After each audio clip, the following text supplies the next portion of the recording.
నమస్తే. తెలుగు పద్య వైభవం గురించి మాట్లాడుకోబోతున్నాం. నేను మీ డాక్టర్ మడత భాస్కర్. శ్రీవాణి పదమందు మోడ్చి శిరమున్ చిత్తము శోభిల్లగన్ భావింతున్ వరకాళిదాస కవులన్ భాషావచ సిద్ధికై నా వైదుష్యమున్ నిల్పు తల్లి తెలుగున్ నన్నయ్య పోతన్నలన్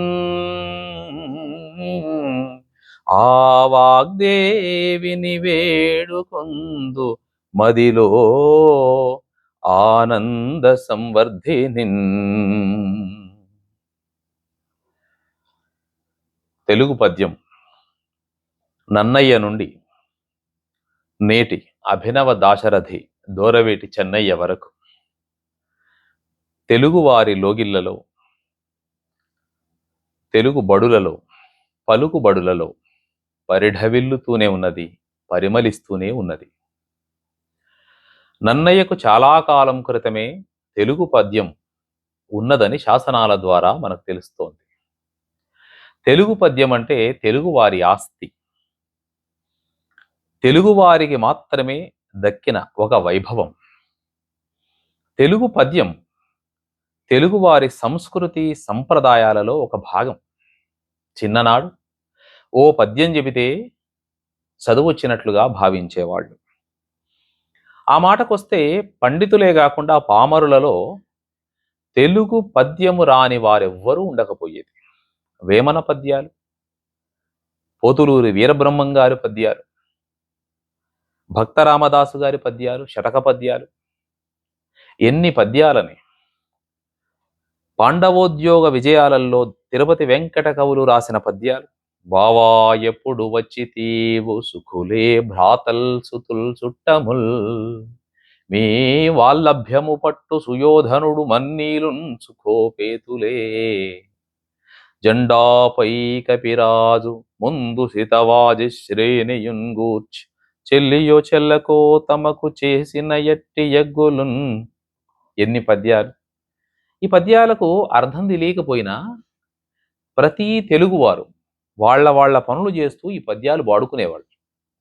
తెలుగు పద్యం యొక్క సౌందర్యమే అది. పద్యం అర్థం కావాల్సిన అవసరం లేదు, హాయిగా వాడుకునేవాళ్ళు. ఎంతమందికి అటజని కాంచ భూమిసురుడంబర చుంబి శిరస్సర ఝరీ పటల ముహుర్లుట దభంగ మృదంగ తరంగ మృదంగ నిస్వన స్ఫుట నటనానుకూల పరిపుల్ల కలాప కలాపి జాలమున్ కటక చరత్కరేను కరకంపిత సాలము శితశైలమున్. పద్యం యొక్క అర్థం తెలుసు. వాళ్లకు పద్యాల యొక్క అర్థాలతో సంబంధం లేదు, ప్రతిపదార్థ తాత్పర్యాలు వాళ్ళకు అవసరం లేదు. ఆ తెల్లవార్లు నాటకాన్ని చూస్తూ ఆ పాత్రలతోటి వీళ్ళు మమేకమవుతూ తదాత్మ్యత చెందుతూ తెలుగువారు పరవశించిపోయినారు. తెలుగు భాష పరిఢవిల్లినది ప్రతి ఇంట, నేటికీ పరవశిస్తూనే ఉన్నది. తెలుగు ఉపాధ్యాయుల నోట, తెలుగు మాట్లాడే వాళ్ళ నోట, తెలుగు పండితుల నోట, తెలుగు కవుల నోట, తెలుగు రచయితల నోట తెలుగు పద్యం రానివారు, తెలుగు పద్యం వినని వారు ఎక్కడైనా ఉన్నారా? ప్రపంచ భాషలన్నింటిలోకెల్లా తెలుగు భాష గొప్పది. అందున ప్రక్రియలన్నింటిలోకెల్లా పద్యం అనే ప్రక్రియ బహు గొప్పది. ఎందుకంటే అది రసానుభూతి కలిగిస్తుంది, వినడానికి ఇంపుగా అనిపిస్తుంది. ఆ భావంతో మమేకమైపోతూ ఉంటాం. లవకుశ సినిమాలో కంకంటి పాపరాజు రాసినటువంటి ఉత్తర రామాయణం నుంచి సీతను అడవికి పంపించి లక్ష్మణుడు చెబుతున్నటువంటి సన్నివేశం, కరుణ రసాత్మకమైనటువంటి సన్నివేశంతో ప్రేక్షకులు ఎట్లా ఆ పద్యంతో తాదాత్మ్యత చెందినారు. ఇంతకు బూని వచ్చి వచయింపకపోదునే వినుము తల్లి, దుశ్చింతులు దైత్యు చేబడిన సీతను క్రమ్మరయేలుచున్నవాడు ఎంత విమోహిరాముడని ఎగులు వల్కిన ఆలకించి భూకాంతుడు నిందజంది నిన్ను కానల లోపల దించి రమ్మనెన్, నిన్ను కానల లోపల దించి రమ్మనెన్ అని లక్ష్మణుడు సీతాదేవితో అంటే తెలుగు ప్రేక్షకులందరూ ఏడ్చారు. కన్నీళ్లు కార్చని కన్నులు లేవు. ఏమిటి సన్నివేశం అందరికీ తెలుసు, రామాయణం అందరికీ తెలుసు. సీత ఎట్లాగూ అడవికి పోతుందని తెలుసు, రాముడు పంపిస్తాడని తెలుసు, లక్ష్మణుడు తీసుకెళ్తాడు అని తెలుసు. మరలా ఎందుకు అంటే ఇదే రసానుభూతి. ఆ శోకముతో నవరసాలు ఉన్నాయి కదా, ప్రతి రసముతో హాస్య, శృంగార, హాస్య, కరుణ, రౌద్ర, బీభత్స, శోకం, కరుణం, ఈ నవరసాలతోటి అద్భుతం. ఈ నవరసాలన్నింటితోని ప్రేక్షకుడు మమేకమవుతాడు. పద్యాలలోనూ నవరసాలను ఇనుమడింపజేసి చదువును అందించారు. తద్వారా ఆ రసము ద్వారా ఆ పద్యాన్ని రాసి మహాకవులు ప్రేక్షకులకు పద్యాలను అందించారు. బలిజేయపల్లి లక్ష్మీకాంత కవి సత్యహరిశ్చంద్ర నాటకములో ఎంత అద్భుతమైనటువంటి పద్యాలు రాశాడు. జవదాటి ఎరుగది యువతీ లలామంబు పతిమాట రతనాల పైడి మూట. ఎంత ఆ పద్యాలు ఇలా గొంతెత్తి వాడుతుంటే ప్రేక్షకులు పరవశించిపోయినారు. పద్యం అనేది ప్రతి ఇంట్లో ప్రతి వాళ్లను ఆకట్టుకున్నది. ఇక తెలుగువారికే దక్కినటువంటి, పద్యానికే దక్కినటువంటి మహావైభవం ఏమిటంటే మరొక అద్భుతమైనటువంటి ప్రక్రియ అవధానం. అవధానాలలో కూడా పద్యం చాలా అద్భుతంగా బ్రతికింది. అవధానాల వల్లనే ఇప్పటిదాకా అవధాన ప్రక్రియను చూసి అబ్బురపడని వారెవరూ లేరు. అష్టావధానాలు, శతావధానాలు, సహస్రావధానాలు, మహాసహస్రావధానాలు, బృహత్ సహస్రావధానాలు. తెలుగువారి లోగిళ్లలో అవధానాలు తెలియని వారెవరు? బ్రహ్మశ్రీ గరికిపాటి నరసింహారావు గారు, బ్రహ్మశ్రీ మాడుగుల నాగపని శర్మ గారు. మాడుగుల నాగపని శర్మ గారి గాత్రములో పద్యం ఎంత పరవశించిపోయింది, ఆయన గొంతులో పద్యం ఎట్లా నాట్యమాడింది. పద్యమే మాడుగుల నాగపని శర్మ గారి గొంతులోకి వెళ్ళి అలా అలా పరవశించిపోయింది. మేడసాని మోహన్ గారి, వేగంగా చెప్పడానికి మేడసాని మోహన్ గారు దిట్ట. అవధానాలు కడిమెల్ల వరప్రసాద్ గారు. ఎంతమందని? ఇది తెలుగువారి ఆస్తి, అందరి ఆస్తి. తెలుగువారికి సొంతం కేవలం పద్యాల ద్వారా. పద్యాలు తెలియని, పద్యాలు రాని, పద్యాల ద్వారానే శతకాలు, నీతులు, భక్తి, వైరాగ్యం, అందరికీ జ్ఞానము అందరికీ చేరింది. ఇది పద్యం యొక్క గొప్పతనం. సరే, మారుతున్న అది 1000 ఏళ్ల చరిత్ర. ఇంకా అంతకుముందే ఎప్పుడో నన్నయ్యకు పూర్వం నుంచే శాసనాలలో పద్యాలు ఉన్నాయని కదా చాలా శాసనాలు మనకు చెబుతున్నాయి, ఆధారాలు. అంటే ఎప్పటి నుంచో వస్తూ వస్తూ వస్తూ పద్యం ఇక నన్నయ్య కాలం దగ్గరకు వచ్చేసరికి పద్యం విరాట్ రూపం ఎత్తింది. పాఠకుడికి విశ్వరూప సందర్శనం చేయించింది. కవులు మహాకవులైనారు. పద్యానికి ఆదరణ లభించింది. కవిత్రయం వాళ్ళు బొమ్మెర పోతన గారు, శ్రీనాథుడు, ప్రబంధ కవులు, ఎందరని తర్వాత కవులు ఎంతమంది గురించి ప్రతి ఒక్కరు ఒక్కొక్క దశలో ఆధునిక కాలంలో గుంటూరు శశేంద్ర శర్మ గారు, డాక్టర్ సి నారాయణ రెడ్డి గారు పద్యాన్ని అలా అలా అలా అలా పట్టుకొచ్చారు. చాలామంది ఇలా, విశ్వనాథ సత్యనారాయణ గారు మళ్ళీ రామాయణం రాశాడు. మళ్ళా చాలామందికి అనుమానం వచ్చింది, అయ్యో మళ్ళీ రామాయణం రాస్తున్నాడు ఎందుకు? అప్పుడు ఈయన దానికి జవాబుగా చెప్పుకున్నాడు, మరలనిదేల రామాయణం వన్నచో అని మీరు అనుమానిస్తారు, కానీ తనవైన బ్రతుకు రుచి తనదిగాన. ఎవరి రామాయణం వారిదే, నా రామాయణం నాది. అందుకే శ్రీమద్ రామాయణ కల్పవృక్షము అని పెట్టాడు. మొల్ల రామాయణం రాసింది. చాలామంది రామాయణాలు రాశారు. కంకంటి పాపరాజు ఉత్తర రామచరిత్రతో సహా బోలెడన్ని రామాయణాలు ఉన్నాయి. అందరూ రాసినా ఎవరి ప్రత్యేకత వారిదే, ఏ పద్యం యొక్క శైలి వారిదే, ఎవరి శిల్పం వారిదే. కథ అందరికీ తెలుసు, కానీ పద్యం ద్వారా ఏమి ఈ కవి నేర్పిస్తాడు అనేదే ఈ రసానుభూతి పొందడానికి పాఠకుడు ఎప్పుడూ సిద్ధంగా ఉన్నాడు. మరి ఎలాంటి పద్యాలను అందించినటువంటి పరిస్థితులలో 1900 తర్వాత 1910-20 తర్వాత గురజాడ అప్పారావు గారి కాలం మొదలుకున్న తర్వాత వచన కవిత్వానికి వచన కవులు వచన కవిత్వానికి ఆదరణ పెంచారు. సరే, వచన కవిత్వం విరివిగా వస్తున్నటువంటి రోజులు 1940కి వచ్చేసరికి ఇంకా వచన కవిత్వ విజృంభణ అనేది పెరిగిపోయింది. మహాకవి శ్రీశ్రీ మహాప్రస్థానం మొదలుకొని ఇంకా చాలా మంది, తిలక్ గారు, దేవరకొండ బాలగంగాధర తిలక్, చాలా మంది వచన కవిత్వం విరివిగా రాస్తున్నారు. పట్టాభి ఒక చోట ఈ భావావేశం ఎక్కువైపోయి నా వచన పద్యాలని దుడ్డు కర్రతో పద్యాల నడుముల్ విరగదంతాను అన్నాడు. ఆయన విరగొట్టడం ఎందుకు? పద్యాల నడుములు విరగొట్టడం ఎందుకు అంటే, వచన కవిత్వాన్ని విరివిగా రాస్తాము, ఇక ఈ పద్యాలు వద్దు. ఎందుకంటే ఇవి ఆ ఛందస్సులనే సర్ప పరిష్వంగాల బారి నుండి బయటికి తీసుకొచ్చే ప్రయత్నం చేస్తాను, వ్యాకరణాల సంఖ్యలు విడిచి ఛందస్సుల సర్ప పరిష్వంగం వదిలి. శ్రీశ్రీ మాటలు. వ్యాకరణం అనేది సంఖ్యలేం కాదు, యతి ప్రాస అనేది పద్యాన్ని బంధించడం కాదు, పద్యానికి ఆభరణమే. పద్యం గుర్తుపెట్టుకోవడానికి యతి ప్రాస చాలా బాగుంటుంది. పద్య లక్షణాలు ఇవన్నీ ప్రతీది ఆటంకమేం కాదు, అలంకారమే, ఆభరణమే. కానీ అపార్థం చేసుకున్నారు చాలామంది. ఎందుకంటే పద్యం అనేసరికి ఒక నియమం ఉంటుంది. వృత్త పద్యాలు, జాతి పద్యాలు, ఉపజాతి పద్యాలు, ఇన్ని నియమాలు, కందం ఇలాగే రాయాలి, సీసం ఇలాగే రాయాలి, ఉత్పలమాల, చంపకమాల, శార్దూలము, మత్తేభము ఇలా అనేసరికి వాళ్ళు. కానీ దేనికైనా ఒక నియమము లేనిదే నడక అనేది ఎలా సాగుతుంది? ఒక రహదారి మీద నడవాలంటే ఎటువైపు నడవాలో, ఎక్కడ నడవాలో, ఎక్కడ వాహనాలు వెళ్ళాలో, ఎక్కడ ద్విచక్ర వాహనాలు వెళ్ళాలో అనేది ఉంటుంది కదా నియమం. ఆ నియమాలు ఎందుకంటే వచన కవిత్వంలో ఒక సౌకర్యం ఏంటంటే నియమాలు ఏవీ లేవు. ఆ చెప్పే విషయాన్ని కాస్త కవితాత్మకంగా చెబుతూ వెళ్ళిపోవడమే. అందుకే ఇక ఈ మధ్య కాలంలో వచన కవిత్వం రాయడానికి చాలా మంది కవులు పూనుకుంటున్నారు. పాపం ఈ పట్టాభి మాటల్ని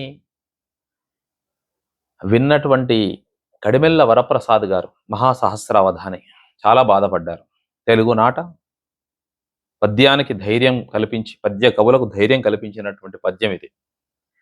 పద్యమునెవడురా పారవేసెదనంచు ఉన్మత్తుడై ప్రేలుచున్నవాడు, పద్యమునెవడురా పాతి పెట్టెదనంచు వెర్రివాడై విర్రవీగువాడు, పద్యమునేనాడో పాతినారము మేము లోకుల హృదయాల లోతులందు, పద్యము ఫలమును పాతిన అది పెద్ద వృక్షమై పండ్లు వేవేలు సంగు, పద్యమన్నది వేయేండ్ల పసిడి పంట, పద్యమన్నది తెలుగింటి పాడి పంట, పద్యమన్నది ఇంటింట ప్రబలునంట, కవిత పద్యమే నీకేల కడుపు మంట. కవిత్వం అంటే పద్యమే. నువ్వెందుకు అనవసరంగా కడుపు మంటతో బాధపడుతున్నావు? వచన కవిత్వం బాగుంటే వచన కవిత్వం కూడా ఆదరణ పొందుతుంది, దానికి ఏముంటుంటుంది. కానీ కొన్ని విషయాలు పద్యములో చెబితేనే బాగుంటాయి. అసలు దాని అర్థము అవంతా తెలియకపోయినా అసలు ఒక పద్యం ఇలా ఎత్తి పాడుతూ ఉంటే దాని ఆర్ద్రత అనేది పద్యంలో కనిపిస్తుంది. ఒక ఆత్మ ఉంటుంది పద్యములో. వచన కవిత్వములో ఉండదా అంటే, వచన కవిత్వములో ఉండాల్సినటువంటి భావ గాంభీర్యం అనేది కనుక ఉంటే ఉంటుంది. ఇప్పుడు మహాప్రస్థానం రాసినప్పుడు చాలామంది మహాకవి శ్రీశ్రీతో మమేకమైపోయినారు, తాదాత్మ్యత చెందినారు ఆ కవిత్వంతో కూడా. దేవరకొండ బాలగంగాధర తిలక్, దేవులపల్లి కృష్ణశాస్త్రి గారు, దేవులపల్లి కృష్ణశాస్త్రి గారి దుఃఖం ప్రపంచపు దుఃఖం దేవులపల్లి కృష్ణశాస్త్రి గారి దుఃఖం. శ్రీశ్రీ దుఃఖం ప్రపంచానికి, కృష్ణశాస్త్రి గారి దుఃఖం ప్రపంచానికి, ప్రపంచపు దుఃఖం శ్రీశ్రీ గారిది. ఇది కదా నానుడి. గుర్రం జాషువా గారు ఎంత అద్భుతమైనటువంటి పద్యాలు రాశారు. గుర్రం జాషువా గారు ఇచ్చోటనే కదా శ్మశాన వాటికలో పద్యం, ఏమి అద్భుతమైనటువంటి పద్యం అది. అనాథ అనే ఖండికలో గుర్రం జాషువా గారు పద్యం రాస్తారు. ఎన్ని పద్యాలు టంకించినా తనివి తీరదు, కానీ సమయాభావం కూడా. అనాథ అనేటువంటి ఖండికలో ఇలా అంటున్నారు గుర్రం జాషువా గారు. ఎవడారగించునమృత భోజనంబున కలిసెనో ఈలే మగంజిబువా. ధనికులు పీడితులను ఎలా పీడిస్తున్నారు, ఎందుకు పేదరికం సమాజంలో ఇంకా ప్రబలింది, ఎందువల్ల వీరు ఈ పేదరికాన్ని ఇలా అనాథలైపోతున్నారు, ఈ పేదరికాన్ని అనుభవిస్తున్నారు అని కవి హృదయం నుంచి పొంగినటువంటి మాటలు ఇవి. ఎవడారగించునమృత భోజనంబున కలిసెనో ఈలే మగంజిబువా. ఎవడు వాసము సేయు శృంగార సౌధాన మునిగెనో ఇన్నారి పూరి గుడిసే. ఎవని దేహము మీది ధవళాంబరములలో ఒదిగెనో ఇన్నాతి ముదుక పంచే. ఎవడు దేహము సేర్చు మృదు తల్పమందున నక్కెనో ఈయమ్మ కుక్కి పడక. వసుధ పైనున్న భోగ సర్వస్వమునకు స్వామిత వహించి మనుజుండు ప్రభవమందు. ఎవడపహరించెనేమయ్యెనీమె సుఖము కలుషమెరుగని దీని కొడుకుల సుఖంబు. ఎంత కరుణ రసాత్మకమైనటువంటి పద్యం ఇది. తెలుగువాడి గురించి చెప్పినటువంటి మాడుగుల నాగపని శర్మ గారి ఓ పద్యం. ఎలకో ఇలలు వేయి ఎలుగెత్తి చాటిన కొసరైన కమ్మని గొంతువాడు. లేత మామిడి వేప లేజిగుల్లకు లేత వగరుకు వగరైన పొగరువాడు. ఒక మంచి మాటకే ఒడలెల్ల ఉప్పొంగి సర్వమర్పించెడి సధయుడతడు. చెయ్యనలేచెనా చైత్రమాసపుటెండ మమతలు కురిసెనా మల్లెదండ. ఎవడు ఎవడయ్య ఎవడయ్య ఎవడు వాడు కడిమిగల వన్నె కాడు సత్కళల రేడు. మూడు లింగాల నడుముండి ముజ్జగముల వెలుగులను నింపు మొనగాడు తెలుగువాడు. ఇది పద్యం. పద్యాలు వాడుకుంటుంటే ఆ పారవశ్యం వేరుగా ఉంటుంది. ఎప్పుడూ మాట్లాడుకుంటుంటే మాటకు చాలా గొప్ప శక్తి ఉంటుంది, మాట్లాడుకోవచ్చు. కానీ మాటల్ని పద్యాల రూపంలో చెప్పడం వల్ల ఎంత బాగుంటుంది, అలా గుర్తుండిపోవడానికి కూడా చాలా అవకాశం ఉంటుంది. పద్యము ధారణాశక్తిని పిల్లల్లో బాగా పెంచుతుంది. ఎన్ని పద్యాలు కంఠస్థం అన్ని విషయాలు. అర్థం వెంటనే తెలియాల్సిన అవసరం ఏం లేదు, కానీ ఒకనాడు తెలుస్తుంది. ఒకనాటికి పిల్లలకి ఎప్పటికో తెలుస్తుంది. అలా ఇప్పటికీ బోల్డన్ని పద్యాలు అలా కంఠదా చెప్పేవాళ్ళు ఎంతమంది ఉంటారో. తర్వాతి కాలంలో సర్వేశ్వర శతకం రాసినటువంటి యథావాక్కుల అన్నమయ్య గారు, ఈ ప్రభావం కొంతమంది కవులు పద్యాలు రాస్తున్నప్పుడు ఈ పద్యాల ప్రభావం తదుపరి కవుల మీద కూడా ఉంటుంది. 17వ శతాబ్దములో భక్త రామదాసు గారు పెంపున తల్లివై కలుష బృంద సమాగమమొందకుండ రక్షింపను తండ్రివై మెయివసించు దశేంద్రియ రోగముల్ నివారింపను వెజ్జివై కృప గురించి పరంబు దిరంబుగాక సత్సంపదలీయ నీవెగతి దశరథి కరుణాపయోనిధి అన్నాడు. దీనికి ప్రేరణ యథావాక్కుల అన్నమయ్య చెప్పినటువంటి పద్యములో ఉన్నది. పెంపంతల్లియగున్ రుజాపటల దుష్పీడా విధిక్షోభవారింపన్ వైద్యుడగున్ కుమార్గ విధులన్ క్రీడింపబోకుండ శిక్షింపన్ బల్లిదుడైన తండ్రియగుచున్ శ్రీమంతుగానెంతయున్ సంపద్వృద్ధియు సంగదాతయగుని సద్భక్తి సర్వేశ్వరా. ఎందుకంటే ఇది చెప్పడం ఎందుకంటే మహాకవులు రాసినటువంటి పద్యాలు చదవడం వల్ల మన లోపల సందర్భానికి వారి ఎత్తుగడ ఏమిటి, వారు తీసుకుంటున్నటువంటి పద్యం ఏమిటి, వారు ఆ పద్యం ద్వారా ఏం చెప్పదలుచుకున్నారు, అనవసరమైనటువంటి పదాలను, ఊత పదాలను, వ్యర్థ పదాలను వాళ్ళు ఎలా పరిగ్రహిస్తున్నారు, పద్యాన్ని ఎంత చిక్కగా అల్లుకుంటున్నారు అనే విషయం తెలుస్తుంది. అందుకే మనం పద్యం రాయాలనుకున్నప్పుడు పండితులకి, తెలుగు పండితులకి, తెలుగు వారికి, పద్యప్రియులకి, తెలుగు ఉపాధ్యాయులకి, అందరికీ పద్యం రాయాలనుకుంటున్నప్పుడు ఈ మహాకవులు చేసినటువంటి ప్రయోగాలు ఏమిటో చూడాలి. ఒక్క పోతన మహాభాగవతం చదివి కూలంకషంగా చదివితే పద్యం మీద పూర్తి పట్టు వస్తుంది. అందుకే నేను చాలా మందితో అంటుంటాను, పద్యం రాయాలనుకుంటున్నాను అన్నప్పుడు భాగవతం చదవండి. ఎందుకంటే సహజ కవి పోతనామాత్యుడు చేసినన్ని ప్రయోగాలు, తెలుగు భాషతో చేసినన్ని ప్రయోగాలు ఇంకా మొత్తం భాగవతంలోనే ఉంటాయి. అదొక్కటి చదువుకుంటే చాలు. అయినా చాలా కావ్యాలున్నాయి. అందరూ కవులు అన్నీ ఏ సందర్భాల్లో ఏమేం చేశారో అన్నీ తెలుసుకోవాలి, అన్నీ చూస్తూ రావాలి.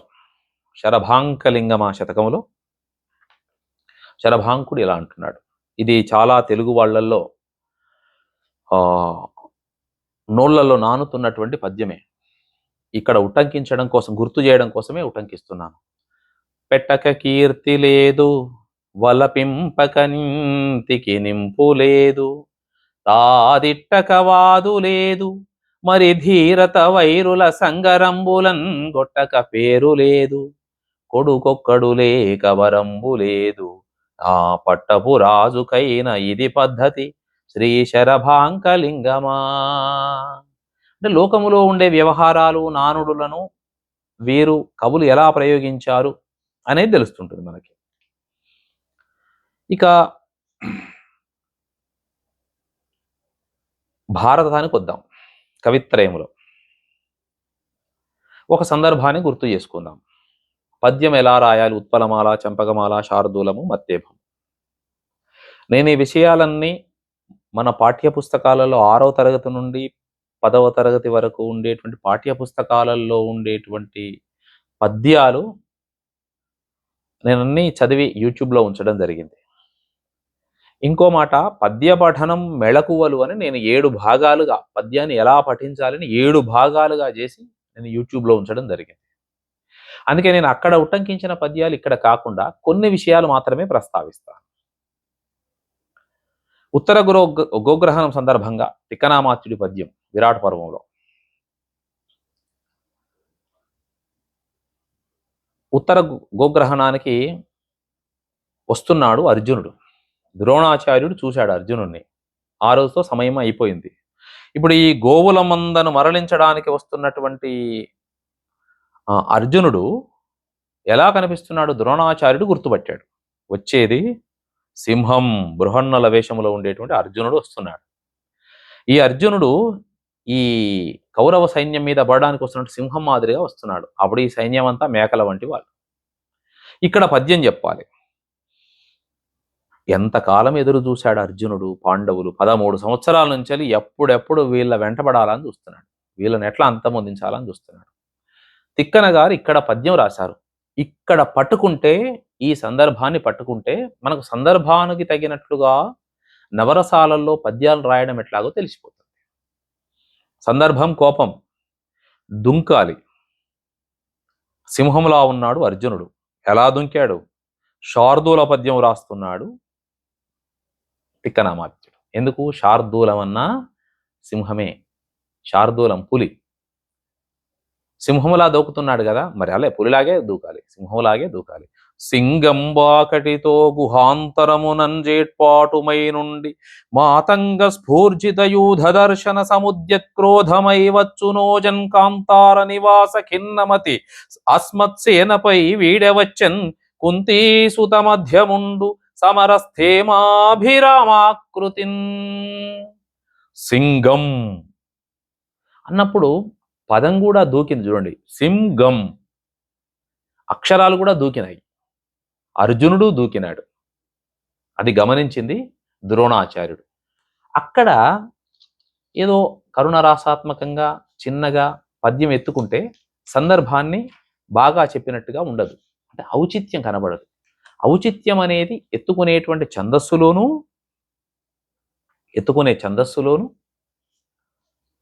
రాసే పదాలలోనూ సందర్భములోనూ కనిపించాలి. సరే, మహాకవుల ప్రభావంతో రాస్తారు అని అనుకున్నాం కదా, మరొక్కటి చెప్పుకుందాము. ఇవన్నీ నేను ఉదాహరణలన్నీ పద్యం రసనైవేద్యం అనే కావ్యం వెలయించాడు దూరవీటి చెన్నయ్య గారు, అభినవ దాశరథి.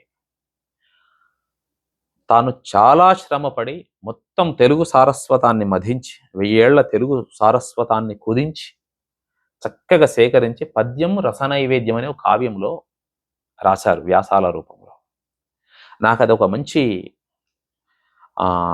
అవకాశంగా భావించాను నేను. అందులో నుంచే ఉదాహరణలు. ఎందుకంటే తెలుగు సాహిత్యం యొక్క విస్తృతి పరిధి చాలా పెద్దది. ఎక్కడెక్కడి నుంచి పద్యాలు తీసుకోవాలి, ఎన్ని పుస్తకాలు సేకరించుకోవాలి, నా ముందు ఎన్ని పుస్తకాలు పెట్టుకోవాలి, ఎన్ని కంఠస్థం ఉంచుకోవాలి, ఆ వరుస క్రమాన్ని నేను ఎలా గుర్తుపెట్టుకోవాలి. అందుకే చూడండి, మనం చేయాల్సిన శ్రమ మన ముందుండేటువంటి మహానుభావులందరూ చేసినారు. అది చెప్పడం నా తాపత్రయం. ఇప్పుడు కొత్తగా మనం ఒక పద్యం రాయాలనుకున్నాం అనుకోండి, వాళ్ళకంటే కూడా మనం అద్భుతంగా చెప్పగలమనే ధైర్యం మనకుంటే రాయవచ్చు. కానీ వాళ్ళు అద్భుతంగా రాశారు, ఇంకా అంతకన్నా బాగా రాస్తామనుకుంటే రాయాలి. రాయలేమనుకున్నప్పుడు వారిని ఏమాత్రం మొహమాటం లేకుండా, ఏమాత్రం భేషజాలు లేకుండా వారిని అనుకరించడమే. ఇక్కడ అరణ్య పర్వంలో ఓ పద్యం, ప్రబంధ పరమేశ్వరుడు ఎర్రన రాసినటువంటి పద్యం. ఎవరిదానవంబుజదళే క్షణ, పరీక్షిత్తుకు సుశోభనకు మధ్య జరిగినటువంటి సంభాషణ గురించి రాస్తున్నాడు. నేను ఈ పద్యం చదువుతుంటే మీకు మరో పద్యం గుర్తుకొస్తుంటుంది, నాకు తెలుసు, మీకు తెలిసిపోతుంటుంది. ఎవరిదానవంబుజదళే క్షణ ఏ కథము ఇట్టులేలని వివ్వన భూమి యందు జరించెదు, నావుడు తండ్రి సంపునం దివ్వన భూమి యందు చరించెద సద్వరు గోరి కన్యనేనెవ్వరిదానగావలయు ఏర్పడ చెప్పుము రాజనందనా. నాకు తెలుసు మీకు గుర్తుకొచ్చింది. మను చరిత్రలో ప్రవరుడికి వరూధినికి మధ్య జరుగుతున్నటువంటి సంభాషణ. ప్రవరుడు ఇలా అంటున్నాడు, యవ్వతెవీవు భీత హరిణే క్షణ ఒంటి జరించెదోటలేకివ్వన భూమి, భూసురుడనే ప్రవరాఖ్యుడన్ త్రోవదపిదిన్ క్రౌన ఇన్నగాగ్రమునకుంచనుదెంచి పురంబుజేర ఇంకెవ్విధిగాంతు తెల్పగదవే తెరువెద్ది శుభంబు నీకగున్. అంటే ఎర్రనగారి ప్రభావం పెద్దనగారిపై ఉన్నది. అంటే అల్లసాని పెద్దనగారు ఏం చేశారు, ఎర్రనగారిని అనుసరించాడు. ఈ సందర్భంలో ఇంతకన్నా నేను గొప్పగా చెప్పలేను, ఈ సందర్భాన్ని ఇలాగే చెప్పాలి, అందులో తప్పు కూడా కాదు. మహాకవుల్ని అనుసరిస్తే అంతకన్నా వారి అడుగుజాడల్లో నడవడం కన్నా కావాల్సింది ఏముంటుందండి. ఇది ఇందుకోసం, ఎందుకంటే మనలో ఒక ధైర్యం కల్పించడం కోసం చెబుతున్నా. మనం రాసిన పద్యం ఎవరినైనా అనుకరించినట్లుగానో ఉంటే, మహాకవిని అనుసరించినట్లుగా ఉంటే ఆ ప్రభావం నుంచి మనం తప్పించుకోలేం. ఎందుకంటే వారి వారసులుగానే మనం వస్తున్నాం కదా, ఆ వారసత్వాన్ని మనం ముందుకు తీసుకుపోవాలి. అందుకే నేను అంటున్నాను, మనం ఎంత గొప్పగా రాయబోయినా ఏదో ఒక సందర్భమో, ఏదో ఒక పదమో, ఏదో ఒక వాక్యమో ఆ మహాకవుల అనుసరణే ఉంటుంది. ప్రాచీన కవుల్లో ప్రౌఢదేవరాయల కాలం వాడు పెమ్మయ్య సింగరాజు, శతక కవి. ఆయన పెమ్మయ్య సింగధీమని అని శతకం రాశాడు. ఇది చాలా ప్రసిద్ధమైన పద్యం, అందుకే ఉట్టంకిస్తున్నాను ఉదాహరణగా. ఇందులో అధిక్షేపం చాలా కనిపిస్తూ ఉంటుంది. చూడండి, ఇది తెలియని తెలుగువారుండరు. వాసన లేని పువ్వు బుధవర్గములేని పురంబు, భక్తి విశ్వాసములేని భార్య గుణవంతుడుగాని కుమారుడున్, సదాభ్యాసములేని విద్య పరిహాసములేని శుభ ప్రసంగమున్, గ్రాసము లేని గొల్వు కొరగాని విపెమ్మయ సింగధీమని. గ్రాసము లేని కొలువు, వాసన లేని పువ్వు, బుధవర్గము లేని పురంబు, భక్తి విశ్వాసము లేని భార్య, గుణము లేని కొడుకు, అభ్యాసము లేని విద్య, పరిహాసము లేని శుభప్రసంగము, ఇవన్నీ పనికిరానివి అంటున్నాడు. ఎంత గొప్ప పద్యం. ఇప్పటికీ ఆ ప్రభావం నుంచి మనం బయటపడతామా? ఏదైనా మాట్లాడుతుంటే కాస్త పరిహాసం ఉండాలి. సుమతి శతకకారుడు బద్దెన ప్రభావమే కదా. అడిగిన జీతంబియ్యి అని మిడిమేలపు దొరను కొల్చి వెడుకుడ కంటెను వడిగల రెండెద్దుల గట్టుక మడిదున్నక బ్రతుకవచ్చు మహిళో సుమతి అంటాడు ఆయన. కాకుత్సం శేషప్ప కవి 18వ శతాబ్దములో ధర్మపురి నరసింహ శతకం రాసినటువంటి వారు. ఎంత అద్భుతమైనటువంటి పద్యం, భక్తి శతకం రాశారు. ఈ పద్యం తెలియని తెలుగువారు ఉంటారా? అడవి పక్షులకెవ్వడాహారమిచ్చెను, మృగజాతికెవ్వడు మేతబెట్టే, వనచరాదులకు భోజనమెవ్వడిప్పించే, చెట్లకెవ్వడు నీళ్లు చేదిపోసే, స్త్రీల గర్భంబున శిశువునెవడు పెంచే, పనులకెవ్వడు బోసె పరగపాలు, మధుపాలికెవ్వడు మకరందమొనరించే, పశులకెవ్వడు సంగె పచ్చిపూరి, జీవకోట్లను పోషింప నీవ కాదే, వేరయొక దాతలేడయ్య వెదకి చూడ, భూషణ వికాస శ్రీధర్మపుర నివాస, దుష్ట సంహార నరసింహ దురిత దూర.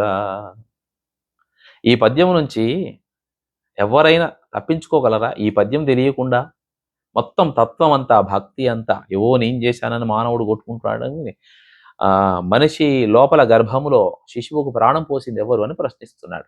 ఇంత ప్రకృతిని, ఇంత సృష్టిని సృష్టించి కాపాడుతున్నది ఎవరు? నువ్వా నేనా? నరసింహస్వామి నువ్వే భగవంతుని ఆరాధిస్తున్నాడు. ప్రజల్లో భక్తి, జ్ఞాన, వైరాగ్యాలను పెంచి పోషించడానికి పద్యాలు చాలా ఉపయోగపడ్డాయి. కాకుత్సం శేషప్ప కవి కానీ, వీరబ్రహ్మం గారు కానీ, వేమన కానీ అమాయకులో పిచ్చివాళ్ళలో కాదు పద్యాలు రాయడానికి.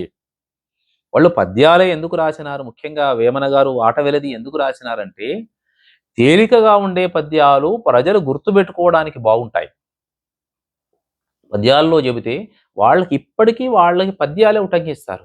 ఉపన్యాసాలు చెప్తే ఎవరు గుర్తుపెట్టుకుంటారు? గంటసేపు ఉపన్యాసం చెప్పినా ఒక ముక్కలో చెప్పదలుచుకున్న విషయం చెప్పండి అంటారు. అదే పద్యాల్లో చెప్పడం వల్ల పద్యాన్ని గుర్తుపెట్టుకుంటారు. బమ్మెర పోతన గారు, తెలుగు నేల మీద మనం పుట్టినందుకు ఓరుగల్లు గడ్డ మీద బమ్మెర గ్రామంలో జన్మించినటువంటి పోతన గారు అద్భుతమైనటువంటి మహాభాగవతం రాశారు. ఆయనకి ఏ స్వార్థము లేదు. తను రాసినటువంటి భాగవతాన్ని ఎవరో గుర్తించాలి, ఎవరికో నేను అంకితం ఇవ్వాలి, ఎవరో నాకు డబ్బులు ఇవ్వాలి, ఏమీ అనుకోలేదు. ఎందుకు రాస్తున్నావాయా పోతన భాగవతం అని ఎవరైనా ప్రశ్నిస్తే జవాబు ఇలా చెబుతున్నాడు: శ్రీ కైవల్య పదంబు చేరుటకునై చింతించెదన్, లోకరక్షైకారంభకు భక్త పాళన కళా సంరంభకున్, దానవోద్రేక స్తంభకు కేళిలోళ విలస దృగ్జాల సంభూత నానా కంజాత భవాండ కుంభకు మహానందాంగణాడింభకున్.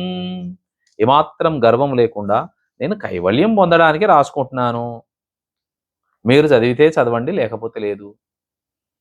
పోతన రాసిన పద్యాలు అందుకే నేటికి నిలబడ్డాయి. ఏ స్వార్థం లేదు, ఎవ్వరు గుర్తించాలి. అందుకే మనం రాసిన పద్యాలు, మనం రాసినటువంటి కవిత్వము ముందు మనమే 1-2 సార్లు సరిచూసుకొని అప్పుడు ఇది పర్వాలేదు అనుకున్నప్పుడు వదిలిపెట్టాలి అని మహానుభావులు చెప్తారు. ఇప్పటికి చూడండి, ఈ పద్యం తెలుగు వాళ్ళ నోళ్ళలో రాని వాళ్ళు ఉంటారా ఎవరైనా? ఎవ్వని చే జనించు జగమెవ్వని లోపల నుండు లీనమై, యౌవని యందుడిందు పరమేశ్వరుడెవ్వడు, మూల కారణం వెవ్వడు, అనాది మధ్యలయుడెవ్వడు, సర్వముదానయైన వాడెవ్వడు, వానిని ఆత్మభవుని ఈశ్వరునే శరణంబు వేడెదన్. ఇది ఒక్క పోతన గారి శరణు కాదు, మనందరి శరణు ఇది. బమ్మెర పోతన గారి దగ్గర పద్యాల గురించి చెప్పుకుంటున్నప్పుడు బమ్మెర పోతన గారి పద్యాలే కదా చెప్పుకోవాల్సింది.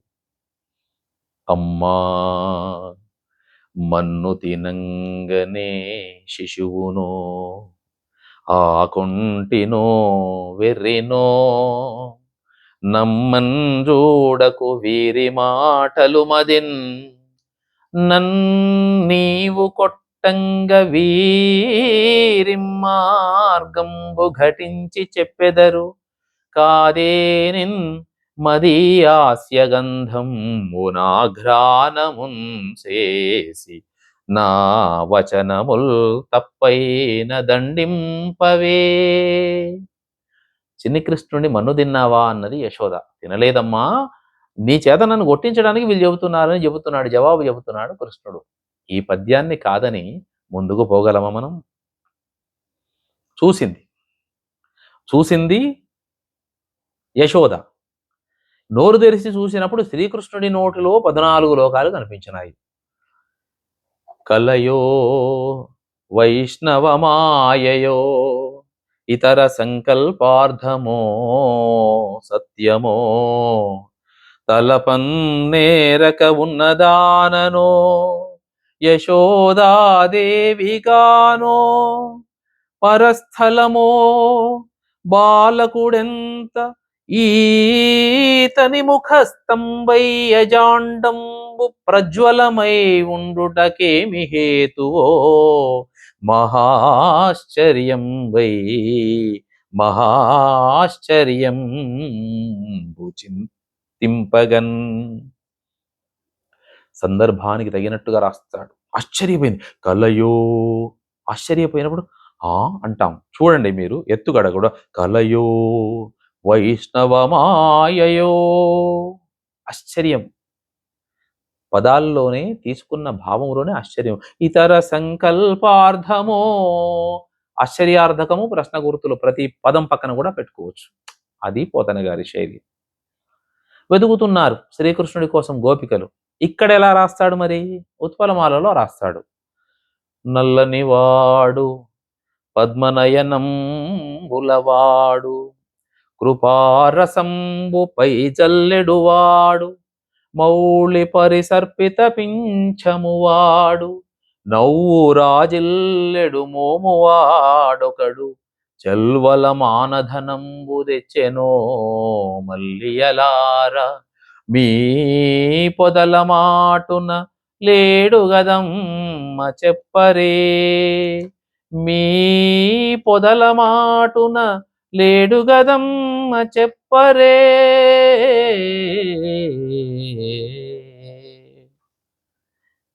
పోతన భాగవతంలోని పద్యాలు ఎన్ని పద్యాలు చెబుకున్నా తనివి తీరదు.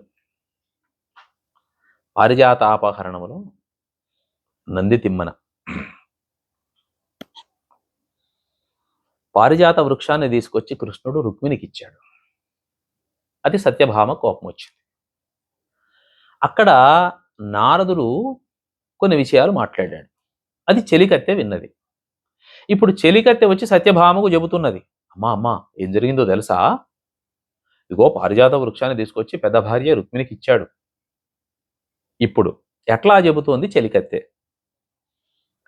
ఎంతకు లేడు నారదమునీంద్రుడు శౌరి వినంగ రుక్మిణీ కాంత వినంగ నేను వినగా పలికెన్ పతిగూర్చుదాన నాంతటి వారు లేరని అహంకృతినెప్పుడు విర్రవేగుచున్ వంతునవచ్చు సత్య గర్వంబిక జల్లదటంచు మానిని. నీకు గర్వం ఎక్కున్నదని చెబుతుంటే రుక్మిణి అనుకూలవతి అని నువ్వు గర్వం కలిగి ఉన్నదానివని అంటుంటే నేను విన్నానమ్మా. గర్వంబిక జల్లదటంచు మానిని. గర్వము అనాలి, కానీ మాట్లాడుతున్నది చెలికత్తె. చెలికత్తె పదం గర్వము అంటుందా?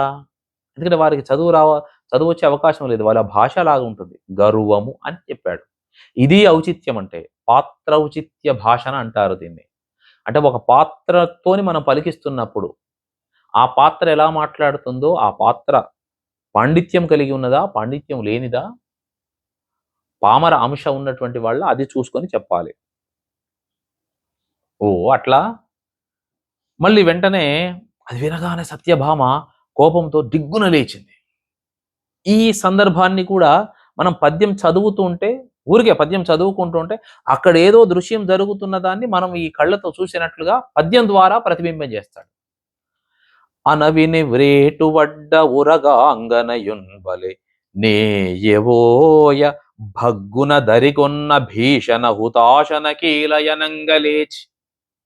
నెయ్యి పోస్తే, హోమంలో నెయ్యి పోసినప్పుడు హుతాశన కీలను, ఆ మంట ఎలా లేస్తుందో అలా లేచింది అని చెప్పడానికి.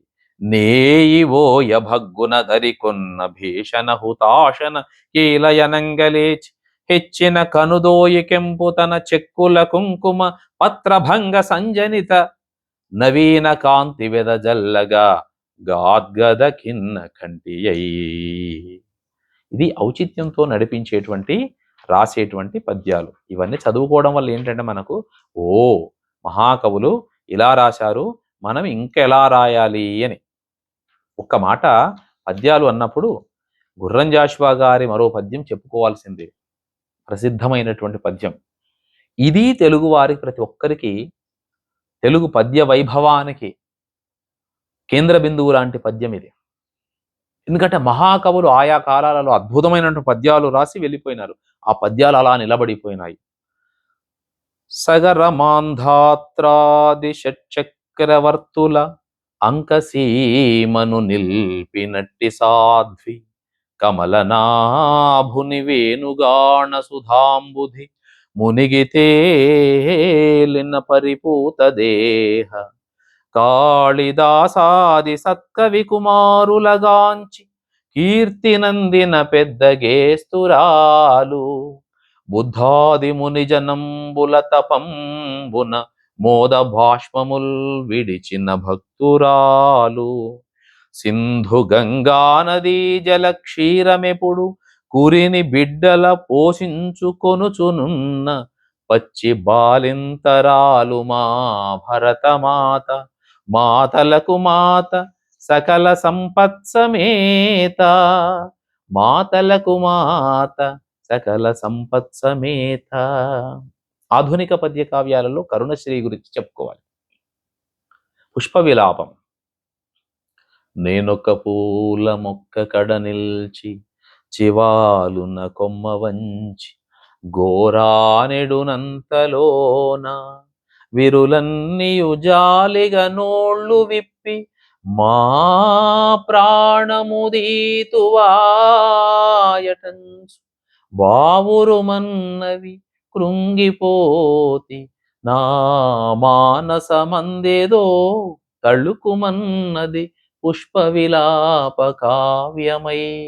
ఈ పద్యములో పుష్పం యొక్క కోమళత్వాన్ని స్పృశింపజేశాడు.